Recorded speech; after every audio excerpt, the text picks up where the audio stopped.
muy interesante del desempleo, también lo ha comentado Rafael. Y aprovecho para preguntaros, bueno, voy a poner en pantalla las proyecciones que nos dio ayer la Reserva Federal, las actualizadas, y aprovecho para haceros una pregunta, a ver si me podéis dar alguna respuesta o podéis verlo de alguna forma, porque yo todavía no lo entiendo.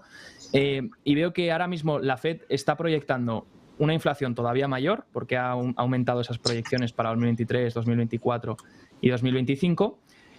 Aumenta la proyección de desempleo, en este caso hasta el 4,6% para 2023 y 2024, lo que supone, Jefferies ha hecho un estudio que nos diría más o menos cuántos desempleados habría con esto, con esta tasa de desempleo, supondría un 1,6 millones de empleos perdidos.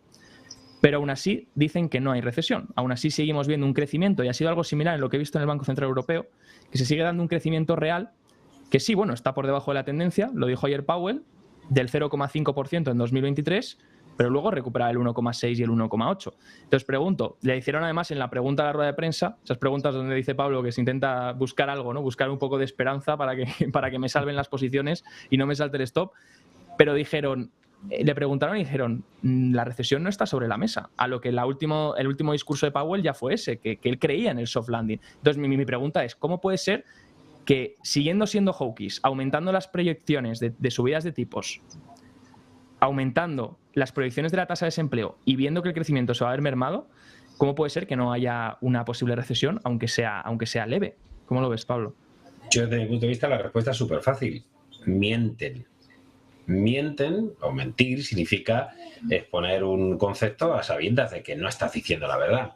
Pero va, digamos, intrínsecamente ligado a la posición de los políticos. Pues los banqueros centrales son políticos, no lo olvidemos. Pensamos que es que son independientes. Independientes cuando están comprando la deuda de los estados de una forma exagerada, o cuando han mantenido los tipos en el cero durante 10 años. Es decir, eso yo creo que está fuera de toda duda. Mienten porque necesitan dar algo de confianza al mercado, a los inversores, a los trabajadores, porque si no es el acabose. Es decir, el España va bien, tan clásico, es decir, es algo absolutamente necesario. Criticamos a los políticos, sobre todo a los periodistas, no los que estamos ahora hablando en esta tertulia, sino los periodistas, porque parece como que lo llevan a una máxima. No, mire usted, esto es un tema de juego de expectativas, esto está más que estudiado, ¿no? Con lo cual no hay que quedarse con ese mensaje. El mensaje es, por un lado, están subiendo las expectativas de inflación y por otro lado están bajando las expectativas de crecimiento. 0,5% en 2023 es un dato tan sumamente escuálido que podríamos justificarlo de, oye, mira, al final ha sido un -1, un -2% y sin despeinarse. Simplemente mienten y es el juego es decir, le llama, bueno, Joe Biden no está ni para hacer llamadas, el pobre, ¿no? Pero quien esté gobernando llama y le dice, oye, Jerome, vamos a dejarnos de historias que me hundes el chiringuito. Esto que parece bastante irrisorio y inmaduro por mi parte, es así como ocurre y no me tiréis más de la lengua. Y he estado en muchas reuniones de gente muy significativa en gobiernos, ¿no? Es decir, es que es normal, es decir, el cuadro macro se establece con unas expectativas y entonces las expectativas de crecimiento ahora son muy sensibles, ¿no? Así que, como tú bien has dicho, es que cuadrar el círculo no se puede. Y me preocupa enormemente que la inflación subyacente, que era la que precisamente muchos economistas justificaban con, oye, es que la inflación subyacente no está subiendo apenas, y esto, como bien ha comentado Juan Enrique, esto es un tema de Putin, ¿no? Esto es una guerra, tal. El precio del crudo ha caído en picado. Entonces, por favor, es que las inflaciones subyacentes son lo suficientemente elevadas como para justificar que los tipos sigan subiendo, como bien apuntabas, con los más hawkish de la Reserva Federal, ¿no? Es decir, es que no hay más por dónde pillarlo. Así que simplemente la respuesta es: mienten. Saben que mienten, pero es el juego político y para eso estamos nosotros, los economistas. Y el mercado, que lo que ha dicho es, empiezo a dejar de creerte. Y eso es preocupante. Lo comentaba antes también Juan Enrique, lo comentaba Rafael. Eso es preocupante y por eso, pues, que fastidiará. Pero es que he seguido con los cortos del boom, me puse hasta las trancas de cortos apalancados, monté otro nuevo fondo y aunque odio decirlo, porque yo soy el primero que no justifico que por el asset allocation, un fondo de renta variable que tiene que estar invertido al 100%, es que tengo unos niveles de liquidez que he tenido esta semana que me entró muchísimo dinero y he dicho, no compro nada, porque no me puedo quedar corto en ese fondo. La forma, entre comillas, de quedarme corto, que aunque insisto, no es una buena dinámica, es tener unas posiciones de liquidez muy elevadas. Y para que si algún telespectador no lo entiende, es porque cuando uno hace una asset allocation y compra un fondo de renta variable 100%, piensa que lo que está comprando es un fondo invertido en rentabilidad 100%. El asset allocation ya lo hace la persona que compra el fondo y dice, yo solo quiero invertir un 10%. Pero si ese 10% que vas a invertir lo inviertes en un fondo que supuestamente está invertido 100% en renta variable y sin embargo tiene mucha liquidez, estás desvirtuando tu asset allocation. Por lo tanto, es un caso muy puntual en las carteras, fondos que gestiono que no puedo apalancarme, lo tengo que hacer así, dejar mucha liquidez y esta caída en términos relativos me ha venido francamente bien, sobre todo en las carteras que sí he podido apalancarme de forma importante como han sido fondos de pensiones. Muchas gracias, Pablo. Rafael, ¿lo ves igual que lo que nos ha comentado Pablo? ¿Cómo ves esas proyecciones que se ajustan, pero que terminan de no cuadrar un poco, ¿no? Porque soft landing, todo va a acabar bien, pero aún así cada vez te voy subiendo las proyecciones de inflación y de tipos de interés. Entonces, ¿cómo encaja todo esto en esa ecuación? Pues yo reitero lo que ha hecho el compañero, miente. Es decir, es así de claro y así de simple. Es decir, si la inflación no la pueden controlar, porque además es absolutamente claro y evidente que no pueden controlar la inflación subyacente, una inflación sobre todo de bienes y servicios, porque ellos no tienen el problema energético que nosotros tenemos, pues digamos que es una inflación mucho más difícil de hacer caer. Como es mucho más difícil de hacer caer, tienes que subir el tipo director y, por tanto, cuando hablan del 4,7 y 5,1, ya te adelanto yo que va a ser el 5,5. Que no va a ser el 4,7, va a ser ni el 5,1, va a acabar siendo el 5,5. Ya nos va avanzando que el año que viene no va a haber bajadas de tipos. Pero yo ya lo sabía él desde el principio. Y entonces, al final, esto es una frase mítica de Winston Churchill, que se puede engañar a todos algún tiempo y a algunos todo el tiempo, pero nunca a todos todo el tiempo. Entonces, ¿qué ocurre? Como no puedes engañar a todos todo el tiempo, hay listos, con el compañero, que se pone cortos y se forra. ¿Por qué? Porque él es consciente de que no cuadra, de que es imposible que se incremente la inflación, que se incremente el paro y que, sin embargo, no entremos en recesión. Pero es que no puede Jerome Powell decir a las bravas, voy a forzar una recesión. Primero, porque pasará a los anales de la historia como el tío que forzó una recesión a sabiendas de que la quería hacer. O sea, va a ser como el malo de la película para la historia, ¿no? Eso es lo primero. Segundo, porque la que monta en la bolsa puede ser mucho peor de lo que realmente él pretende, ¿no? Él pretende que la bolsa caiga, pero de una manera un poco ordenada y que luego después, digamos, que luego todo se reflote con cierta naturalidad, ¿no? Pero si él fuerza una recesión abrupta, bueno, pues puede caer la bolsa de una manera tan brutal que luego después puedan llevar años volver a recomponer la economía y pasaría Jerome Powell en la historia de Estados Unidos como uno de los peores directores de la historia, y eso, hombre, él no lo quiere, y sobre todo a sabiendas, ¿no? Pero en todo momento, como decía el compañero, en todo momento él sabía perfectamente que los tipos no van a ser el 4,7, que la inflación va a ser más alta y mucho más duradera de la que nos venían contando, que el paro, que probablemente el año que viene se vaya a 4,3%, va a costar muy mucho, a pesar de generar ese paro, que los sueldos y salarios bajen, y la realidad es que vamos a hacer una recesión, pero vamos, que no me cabe la más mínima duda.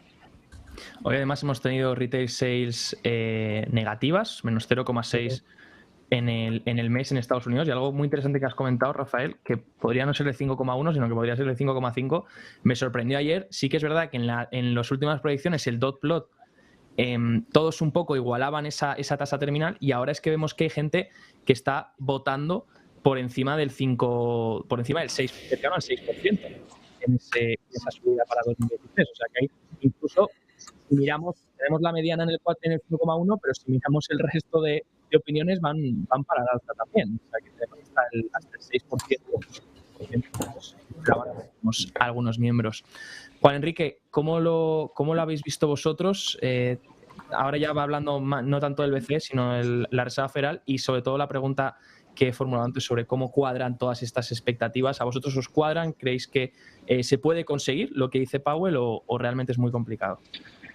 Yo creo que esto es como un ejercicio de contabilidad en la que vemos cómo un contable acaba de hacer todos toda la gestión, quiero decir, en cuanto a todos los números, el debe, el haber, un poco todas las entradas y salidas, y de repente es como que se encuentran cifras que no sabe dónde meter, ¿no? Que no, vaya, esto se me ha escapado, no, ¿qué hago con esto? No tengo dónde meterlo, ¿no? Si por un lado o por el otro, exactamente qué puedo hacer. Bueno, vamos a meterlo aquí que no pasa nada. Total, si en la rueda de prensa vamos a decir lo que queramos. Y al final, no es que coincida con los compañeros, es que no, hasta ahora no, yo lo digo en todas las intervenciones, digo, que alguien me diga argumentos que nos defiendan la postura o la posición en este caso de que no vamos a entrar en recesión o de que no estamos en ella. Me puedes decir por activo y por pasivo, lo puedes decir con todos los colores que quieras, que no estamos en recesión, que no hay una situación complicada económicamente y que la economía va bien. Vale, a mí me encantaría que alguien me argumentara con razones sólidas y con argumentos sólidos que no estamos en recesión o que no estamos cerca de recesión o que la economía va bien o que funciona correctamente o que vamos a estar en crecimiento. Porque no los hay. Es decir, no hay argumentos que puedan defender la postura de que la economía es sólida. Por supuesto, hablo de una economía a largo plazo. En el corto plazo podemos hablar de muchas referencias macroeconómicas, podemos hablar de comentarios por parte de la Reserva Federal, Jerome Powell, Christine Lagarde, quien queráis.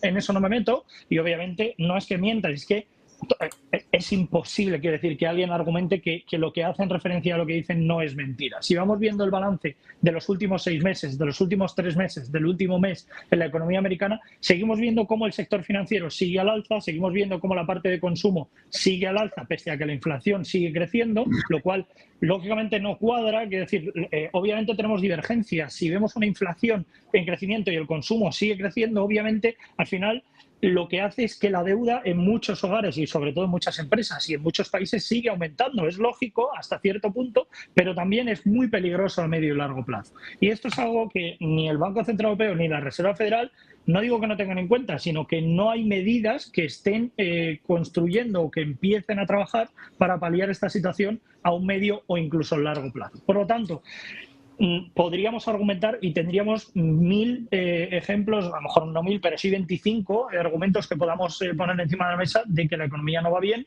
y de que nos encontramos en un escenario de recesión o próximos a un escenario de recesión. Pero insisto, no conozco ningún gestor que me haya hecho referencia a que la economía va bien y me lo argumente. El otro día con un cliente me decía, bueno, Juan Enrique, es que te oigo las tertulias y te oigo hablando conmigo. Y es que, macho, es que eres muy pesimista. Le digo, mira, si no es cuestión de ser pesimista, si yo lo siento, si a mí me encanta, ¿qué te crees? Que a mí me encantaría ser más optimista y a mí me encantaría decir que la economía en España va a ir bien a medio o largo plazo y que en Europa va a ir bien y que en Estados Unidos y en general en el mundo va a ir bien y que lógicamente los mercados emergentes van a ir creciendo y que vamos a tener sectores secundarios, incluso terciarios, que van a poder tener sostenibilidad económica para poder ir creciendo y que el empleo tanto en España como en Europa va a ir pues lógicamente increciendo en la medida que vaya creciendo la economía. Pero es que no es real. O sea, ¿por qué te voy a decir algo que ni creo yo, sinceramente, y que me voy a tener que retractar dentro de poco? Por lo tanto, la situación en la que nos encontramos es muy difícil. Y ya, si a esto le añadimos que hay países con una deuda muy por encima del 70% del PIB, lo cual ya es insostenible y ciertamente preocupante, a mí lo que me sorprende no es que mientan, porque llevan mintiendo ya mucho tiempo. A mí lo que me sorprende es que, y lo he dicho en todas las tertulias y seguimos sin verlo, ni el Banco Central Europeo ni la Reserva Federal siguen sin tomar medidas ante esto. Es decir, la única medida que tenemos en los equipos económicos que tiene esta gente, las únicas medidas son en base a política monetaria. O sea, mi pregunta iría más allá, más de esto. Ya no, o sea, las preguntas que decía Pablo al principio, ¿no? De los traders para intentar sacar algo. Yo, la pregunta sería, oye, con el equipo económico que tenéis que tener, ¿no hay nadie, sinceramente, que se le ocurra un plan de medidas que puedan trabajar no a corto plazo, sino a medio plazo? Aquí lo que estamos haciendo es patadón para adelante y ya nos comeremos ese marrón, o ya se comerá ese marrón el próximo que gobierne. Que esto es lo que el problema que tenemos, ¿no? Y sobre todo en España. Aquí el patadón pues ya se lo comerá el siguiente que gobierne y a mí que me dejen aquí tranquilo que yo lo he hecho muy bien, la economía está bien conmigo y punto, ¿no? Entonces, no hay nadie que sea capaz de tomar un paquete de medidas a medio o largo plazo que haga que la economía no vaya a ser el Armagedón, porque yo no digo ya que la economía vaya a ser sostenible o que vaya a estar bien, porque obviamente eso es algo que no va a ocurrir, pero que no vaya a ser un batacazo como el que sinceramente y por desgracia creo que vamos a tener. Eso es lo que sinceramente me sorprende para mal y sobre todo me preocupa mucho, tanto en Europa como en Estados Unidos y lógicamente ya en España ni mencionar, ¿no? Claro. Pero fíjate, Juan Enrique, perderían votos. Es decir, el problema del juego democrático es que si un gobierno se planteara esas medidas que son largoplacistas, no podría implementarlas porque perdería el gobierno. Es decir, el caso más paradigmático lo estamos viendo en España. Son medidas populistas que la gran mayoría de economistas negarán la mayor, pero consiguen votos, están gobernando. Independentistas, etarras y delincuentes, es decir, y no pasa nada. Es decir, escuchamos lo que queremos oír, simplemente. Totalmente de acuerdo. Consiguen votos. ¿Para qué vas a cambiar? Si el juego político te está diciendo, yo que vivo en el extranjero desde hace ya muchísimos años, me hierve la sangre, ¿no? Es decir, ver la ineptitud de nuestros políticos, de unos y otros, porque ni gobierno ni oposición son claros e intentan darnos la lectura real de la sociedad y nos dedicamos a peleas internas o a peleas externas de las cosas que de verdad interesan menos a la población. Así que, bueno. Sí, pero estoy totalmente de acuerdo. Al final vivimos en una situación de postureo, quiero decir, de oye, mira, yo voy a hacer esto para mi bien, para posturearme y en este caso posicionarme bien de cara al futuro y que no se hable mal. Se ha dicho mucho en cuanto a España que a ver, se oye mucho, ¿no? Echamos de menos a Zapatero, ¿no? Mira que se ha criticado mucho y demás y se dice, joder, pues mira, se echa de menos la esta de Zapatero porque lo que tenemos ahora es peor. Pero yo no voy a España únicamente, es que he sido muy crítico con Mario Draghi, de hecho lo hablamos mucho de Mujeres Italiana y hacíamos muchas referencias a esto. Entonces, he sido muy crítico con Mario Draghi, pero es que sinceramente creo que lo que hay a día de hoy, o sea, creo que tenemos los peores políticos en la historia de la democracia en España. Ya no digo en el gobierno, digo en la oposición, pero esto pasa tanto en el Banco Central Europeo como en la Reserva Federal. No creo que tengamos un equipo de gobierno a nivel económico, por lo menos, no hablo de salud porque no entiendo, o sea, entiendo, pero lo justo, no hablo de otros sectores que no sean el financiero, que es el que me llevo dedicando todavía, pero no veo un equipo de gobierno a nivel económico que sea lo suficientemente bueno como para sostener y poder solventar, ¿no? esta situación. Al menos yo no veo que se tomen medidas o que las acciones o los comentarios vayan en esta línea. El problema es si vamos patada para adelante y esto ya se lo comerá el siguiente y claro, yo no lo voy a hacer porque entonces pierdo votos, claro, pero es que eso no es el político que necesitamos, no son las medidas que se necesitan, es que estamos hablando de la economía del futuro. Entonces, a mí me preocupa realmente lo que decía, ¿no? Que no seamos valientes en ese sentido. Y mira que, repito, he criticado mucho a Mario Draghi por cobarde. No. Vamos a ir con la inflación y ninguna medida adicional, ¿no? Porque yo siempre he dicho que era muy cobarde a la hora de tomar medidas. Pero es que lo que tenemos ahora mismo, Christine Lagarde, tanto la parte de Christine Lagarde y el equipo como Jerome Powell, seguimos con más de lo mismo. Y es algo que... Pero ya que has hablado de Mario Draghi, cuando intentó hacer un plan lo más austero posible, lo pusieron en la calle. Sí. Entonces, es que, a ver, tú tienes que maximizar tu función de utilidad. Y tu función de utilidad como político es mantenerte en el puesto el mayor tiempo posible. Entonces, es que lo ponemos muy complicado. Bueno, es que la democracia es el menos malo de los sistemas. Puede que empecemos a lo mejor la época más complicada, la década más complicada, con los peores líderes, ¿no? Los líderes menos preparados, se decía por ahí. Tenemos un líder en Perú que no se acuerda ni lo que